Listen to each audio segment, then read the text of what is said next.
I boarded the Titanic in Southampton with a dream of new adventures. My whole life had been an endless cascade of work, reading through paperwork, trying to turn nothing into something. Admittedly, I'd done quite well for myself, and despite coming from a rather poor background, I pulled myself through the hardship, finally landing on stable feet. America was the goal, and what better way to enter than by the greatest ship ever built? The boarding was a mess of people trying to push their way forward. Even for the first-class passengers, it was a futile task to maintain order. I held tightly onto my massive luggage, which contained everything important in my life. Had I lost it, my beginning in the States would have been a foregone conclusion. After a manic struggle, I finally got on board. The interior was absolutely stunning, beyond any craftsmanship ever displayed on a vessel of the same magnitude. Each wall, each painting, everything had been built and formed by the best of the best. I wandered the ship, checking out Café Parisien, the smoke room, and the promenade deck that made the world around us seem all too insignificant. Titanic was the center of the universe, and everything else became unimportant. Ahead of us lay America, only separated by the vast oceans between us. But first, we had to stop in Queenstown, Ireland. That night, I experienced what would be my first and last dinner at the banquet hall. It was the first-class dining salon, filled to the brim with laughing people, each richer than the last. Though I'd provided well for myself, I felt so small compared to the famous people aboard. I suppose the lower class still lingered in me. In a way, I missed it. People just seemed more real, open about their emotions, not afraid to leave a bad impression. But here, everything felt forced. Everyone trying to look their best, even if they didn't feel it nor mean it. It dampened the mood a bit. I'd worked so hard for success, but now that I stood at its doorstep, it just didn't taste as sweet as I'd dreamed. Then the room around me changed. It was just for a blink of an eye, but what I saw horrified me beyond my wildest imagination. The entire dining salon was filled with murky, dark water. Tables, plates, and bodies floated in the waters, dozens of drowned passengers hanging lifeless in front of me. I couldn't breathe. I couldn't even move. I just sat there, under 1,000,000 tons of water, feeling the pressure break my bones. Before I knew it, I was back in the dining salon. People were laughing, going about their days as if nothing had happened. I was in shock, mostly because I'd seen something that wasn't there, but also because it felt all too real. I excused myself and decided to get away from the crowds. The ship housed an overabundance of different leisure time facilities. Among them was a Turkish bathhouse. I figured it would be the perfect bit of relaxation to bring me back to reality. There were a few people in there, all sitting around in silence, just enjoying whatever luxuries they could soak in during their trip. But the silence didn't bother me. I needed to shake the horrific image away from my memory. I lied down on one of the beds and closed my eyes. Minutes passed, and I almost drifted off to sleep. That's when I felt the entire room tip over, and I fell against the wall in front of me. One of the men screamed in agony as he broke his leg, but I couldn't make it over to him from my location. Instead, I just screamed for help, but my yells were drowned out by the loud sounds of flowing water. "Sir, can you hear me?" I heard a voice say as I woke from the nightmare I'd just experienced. Had I fallen asleep? Or had I just imagined the whole situation? "The ship, it tipped over," I said out of breath. "What are you talking about?" I looked around the room. Everyone was fine, albeit a bit shook up from my frantic yells. "We have a doctor on deck. Maybe you should get checked out?"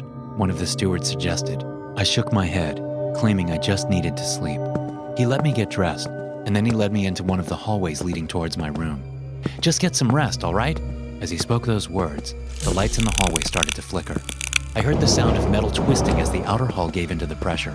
"What is that sound?" I asked. Then, water came rushing down the hallway. I screamed again and fell to the ground from the sheer force of the impact. But just like before, it was over in a minute.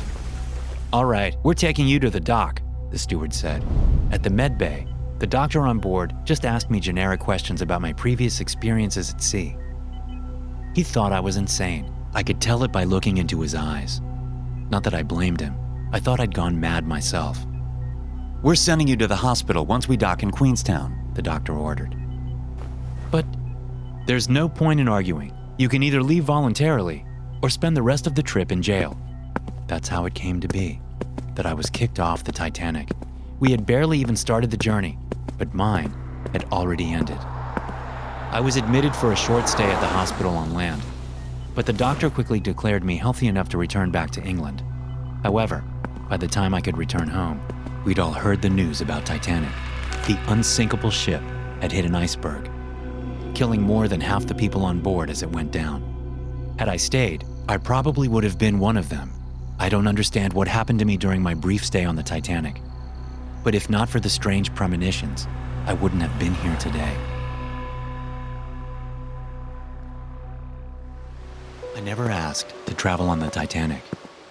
Not because I didn't admire the achievement, but because the open seas and cramped cabins made me feel sick.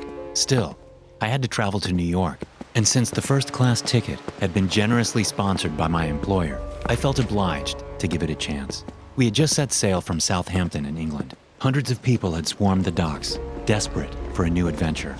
After all, it would be a once-in-a-lifetime opportunity for most. Luckily, I packed light, so I didn't face much trouble dealing with the rest of the tourists. For them, it was all about the glory of traveling on the world's greatest boat. For me, it was just business, from England to France. Only a couple of hours went by. Even then, I felt seasick by the time we docked for the next batch of passengers. I'd already spent a lot of time in Cherbourg, so I saw a lot of familiar faces rush to board the vessel. Among them, I recognized Mrs. Charlotte Cardezza, a rich woman arriving with her son and maid, bringing with them 14 trunks, 4 suitcases, and 3 crates of baggage. Rich people sure are a different breed, I mumbled to myself as I looked at the ridiculous sight. Once we set sail for the seas, it was time for dinner. I was served grilled mutton chops with a side of mashed potatoes, the perfect meal to exacerbate my seasickness. I looked over to the side and saw Mrs. Cardezza at a full table, laughing. Her plate was already empty.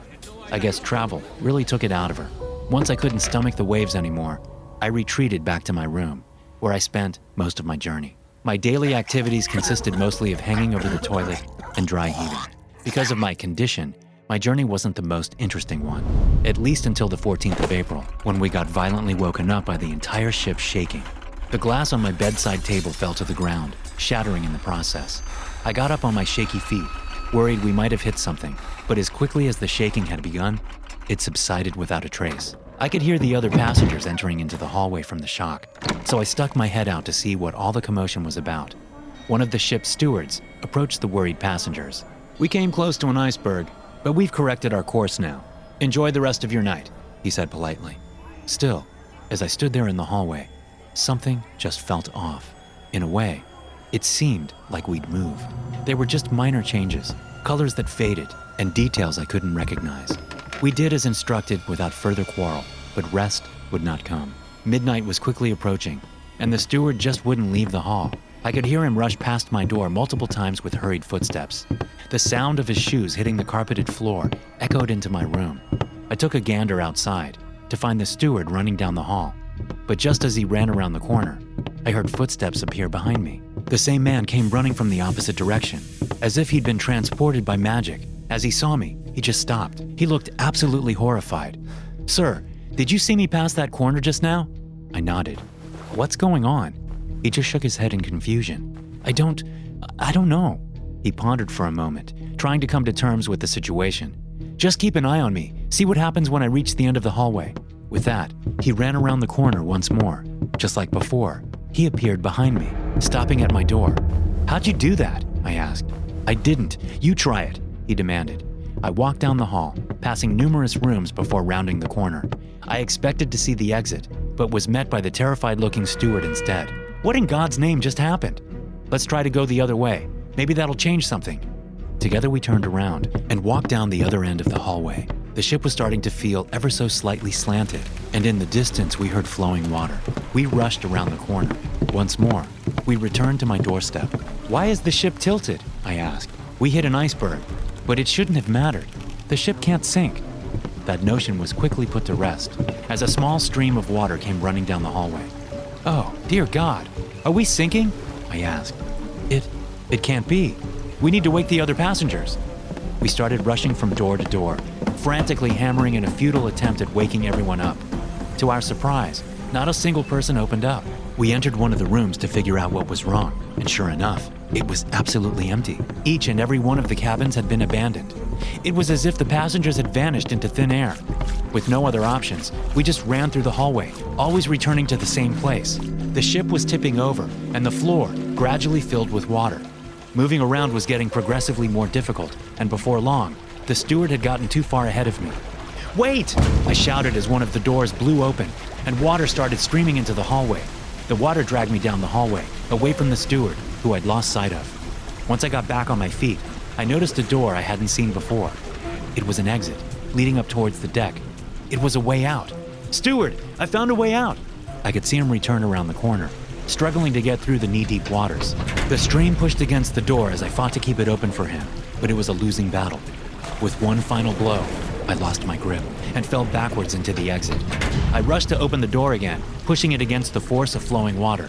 But once I finally managed to get through, the steward was simply gone. For a moment, I just stood there in shock. I contemplated going back in for him, but before I could get the chance, I heard a familiar voice coming from behind me. "Mr. Lawrence, they're evacuating the ship. We have to go." It was Mrs. Cardezza and her son. They practically dragged me away from the infinitely looping hallway. I took one last glance at the long hallway before the door shut. I knew then that the steward was still trapped in the loop, unable to escape. Once the Titanic sank, we were rescued by the RMS Carpathia. I spent the next couple of days looking for the steward in case he'd gotten out. But without his name and only a vague description, it was a futile task. I escaped the cursed hallways, but I don't think he ever got out alive. On the 10th of April, 1912, I first set foot on the magnificent vessel that had been named the Titanic. Just seeing its combined brilliance of engineering and architecture was enough to baffle my wildest imaginations. I traveled away from my home in Paris to get the chance to board her. I couldn't have been happier with the journey that lay ahead of me. It had been a long and busy trip to Cherbourg, so from the time I boarded, I took time to properly rest in my first-class room. It wouldn't be until we arrived in Queenstown, Ireland, before I actually took a moment to admire the ship's interior. Once in Ireland, we picked up the last of the passengers and set sail for the open Atlantic Ocean. New York was our destination, and it would take less than a week to get there. I started wandering around the ship, amazed by the attention to detail. Everything had been designed and constructed by the world's finest craftsmen. The entry hall staircase in particular gave me a true sensation of awe. It almost made me forget we were on a ship and not getting ready to attend a gala. Eventually, I found myself at a small lunch place called Café Parisien. No sooner had I set foot inside before I felt my mind drift back to the open streets of Paris. Endless lines of cafes and restaurants, people chatting, and lovers finding each other. I immediately got myself a table and let the fresh ocean air flow across my face. I ordered myself a coffee and a croissant. I'd already eaten the little amount of food I'd brought from home, and my stomach was rumbling. The rest of the trip, I'd have to rely on whatever food they served aboard the ship. As the waiters walked around, I could hear them exchange words with each other. Contrary to what the sign had promised, the staff wasn't French, but Italian. It was a minor detail that didn't really matter, and it wasn't as if French passengers were lacking. Still, I felt a strange sense of loneliness, traveling so far away with no one to accompany me on my journey. Then I saw her, that peculiar woman that would forever change my life. She was sitting alone by a corner table, wearing a plain white dress that starkly contrasted with the rest of the passengers. There wasn't anything seductive by her clothing, it just seemed out of place. I noticed her hand shaking, and she looked almost afraid. After a moment of thought, I considered she might need help. It looked like she was freezing, or maybe she was shaking because someone had attacked her. Regardless of the case, I decided to approach her, if only to offer a helping hand. "Miss, are you all right?" She just lifted her gaze in my direction, shocked that I'd even uttered a few words to her. I'm okay, mister," she stuttered. "Did something happen?" I asked. I don't think so. I'm just a bit confused. I don't remember." "What's your name?" "Francesca Boucher," she said. "I came with..." She drifted off. Her mind was shattered. She struggled to get out any useful information. I looked at her with concern. "I'm going to ask the staff for help. Stay here, all right?" As I walked over to alert one of the waiters, I thought it odd how no one had seemed bothered by the clearly distressed lady in the cafe. Did people just not care? Or were they really that oblivious to their surroundings? I tapped the waiter on the arm and explained the situation. But as I turned to show him who I was talking about, all I could see was an empty table. The waiter didn't seem too concerned and didn't take my complaint all that seriously. Still, he promised to alert the crew in case they saw anything odd. Whatever might have happened, she had simply vanished, leaving me full of questions. I just hoped she was all right. The next few days went by in a haze.